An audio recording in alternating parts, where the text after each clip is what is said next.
On the day of my father's funeral, I called my husband, who hadn't shown up. As soon as he answered, he yelled at me. What are you doing? Did you forget what day it is today? Huh? What day is it? I'm at my father's funeral.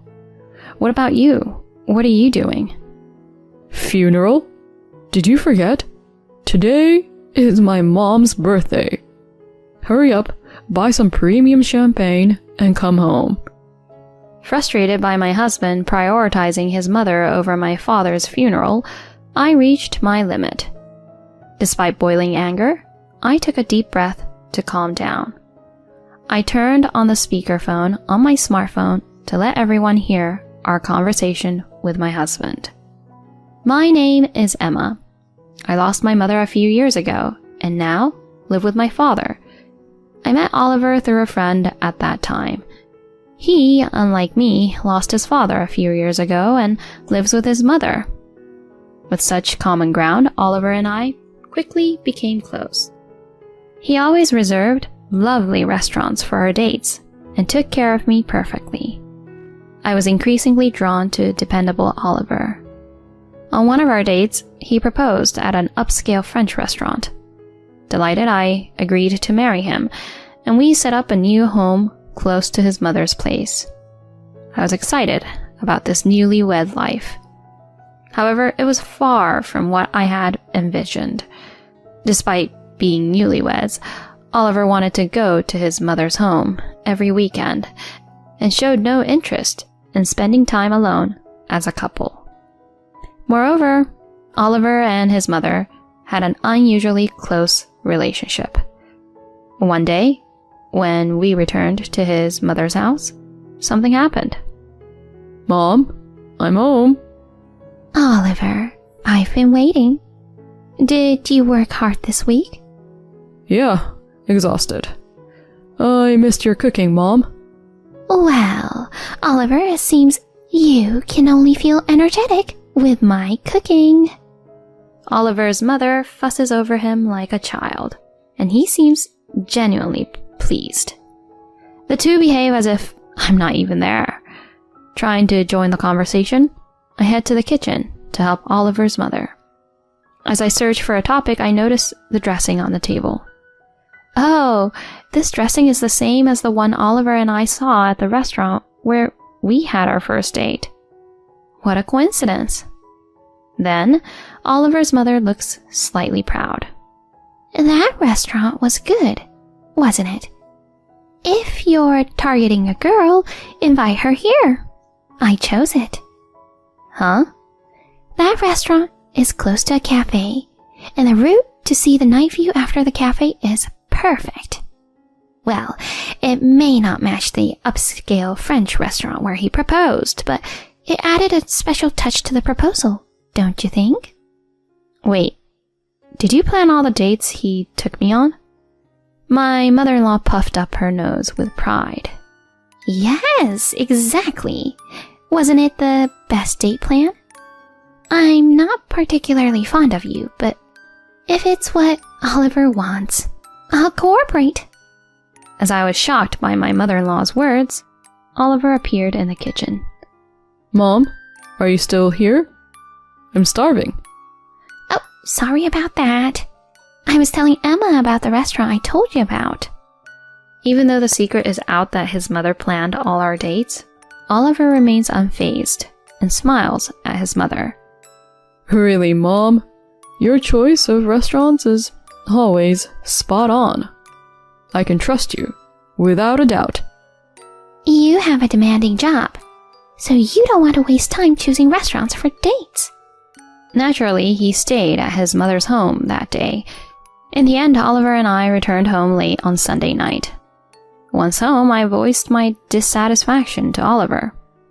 During weekdays, you're busy with work, so we can't talk leisurely, right? That's why I want some quality time as a couple on weekends. Then Oliver responded somewhat displeased. Huh? Are you saying you don't want to go to my mom's place? It's not that, but going there every week might be a bit much, don't you think? I left home, so my mom is all alone. I thought you'd feel uneasy living together, so I gave up on that. Are you reluctant to even visit? I didn't think you were so cold. If you say that, it's also difficult for me to leave my father alone every week. You're married now, so you shouldn't frequently go back to your parents' house. There's a difference between you and me. No matter how much I tried to convey, Oliver didn't understand, and the discussion remained at an impasse. One day, while spending every weekend at my in-laws' house, without being able to do anything, I received an unusual message from my father. To his surprise, a tumor was found during a physical examination, and he was hospitalized. I immediately informed Oliver about it. Hey, Dad has been diagnosed with a tumor, and he'll be hospitalized. I want to accompany him, so I'll be going to the hospital this weekend. Upon hearing this, my husband's mood instantly soured. We had plans to go to my mom's place this weekend.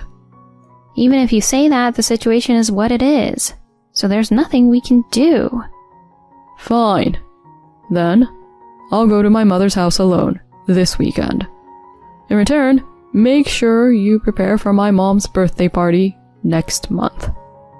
Without showing any concern for my father, Oliver headed to his in-laws' house alone for the weekend. When I saw my father after a long time, he seemed somehow thinner and smaller. Emma, I'm sorry. What are you saying? We're a family of only 2, so lean on me at times like this. After hearing detailed information from the attending doctor, it turned out that my father's tumor was malignant and quite advanced. I encouraged my father every day at the hospital. However, a few days later, his condition deteriorated rapidly, and he passed away quietly. I left a voicemail for Oliver, who was at work, and without much time to grieve, I hurriedly prepared for the funeral. After dealing with the funeral home and contacting those who had helped, I finally returned home close to midnight. Since I couldn't manage household chores while taking care of my father, Oliver had been regularly visiting his mother's house. I had hoped that he would come home to comfort me, at least during these difficult times, but Oliver was nowhere to be found. I sent the details of the funeral to my husband via text and went to sleep. Even on the day of the funeral, there was no contact from Oliver, and he did not appear.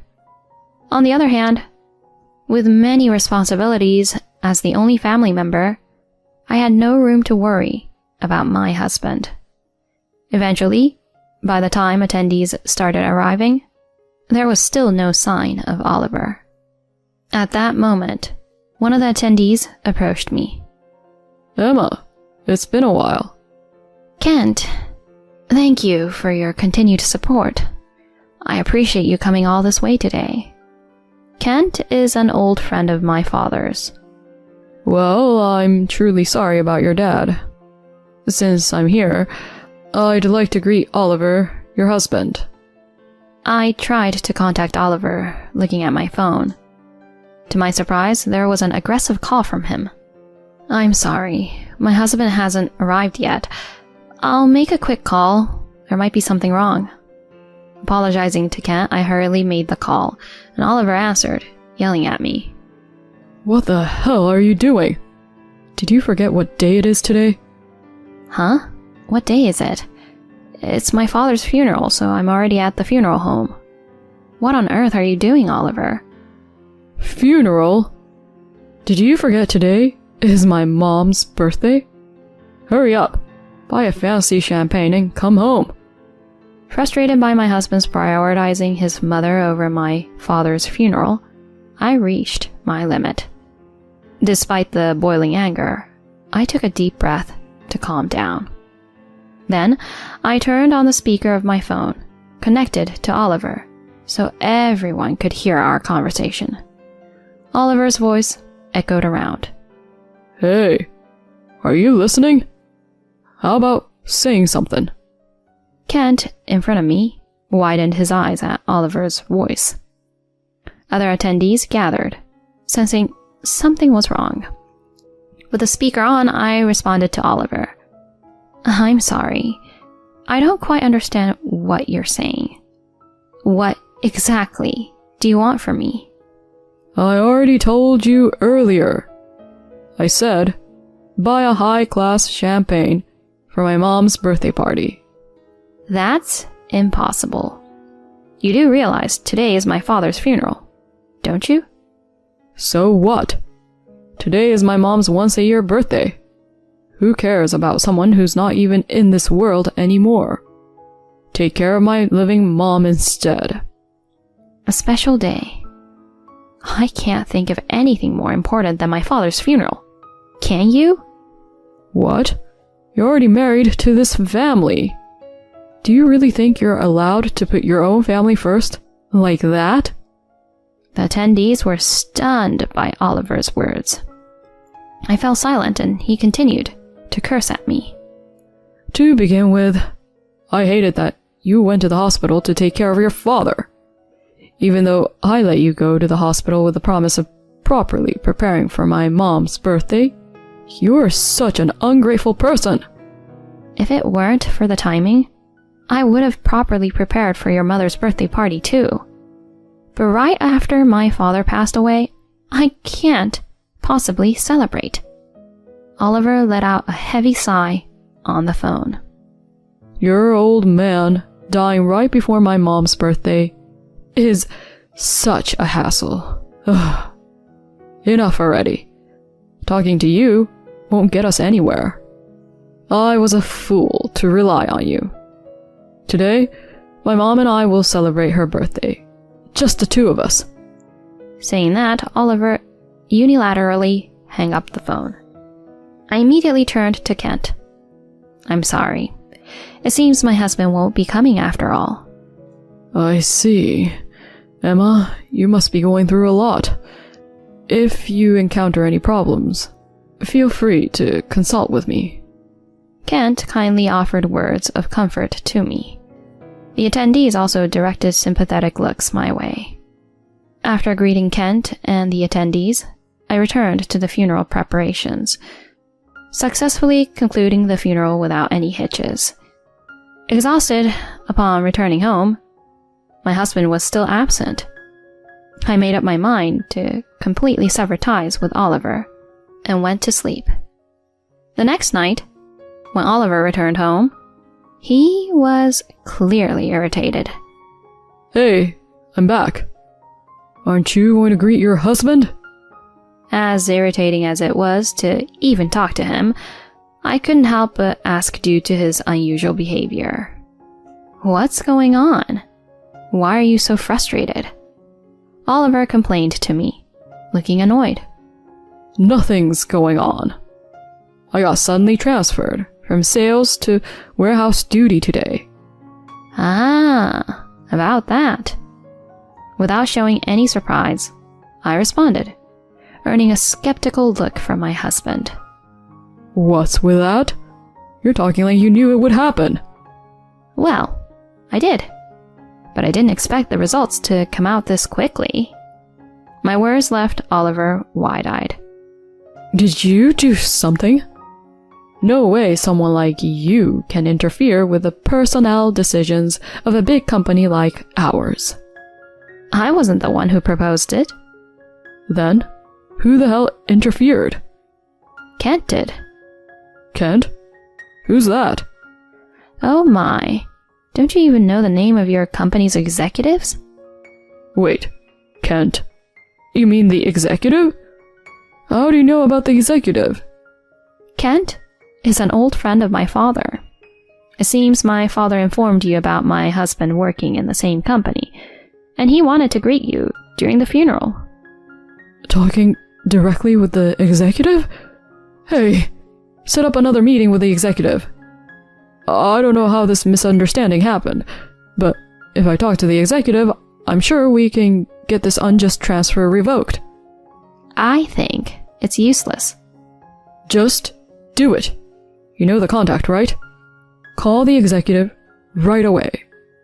I wanted to properly thank Kent, and making the call is fine, but despite Oliver relying on me, while overlooking his actions, I called Kent. Kent promised to come after I explained the situation to him.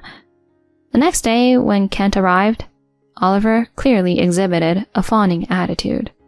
Kent, I apologize for not being able to meet you the other day. I've been looking forward to it. Kent smiled wryly as he entered our home. When I offered coffee and sweets, Oliver immediately scolded me. Hey, what's with these cheap sweets?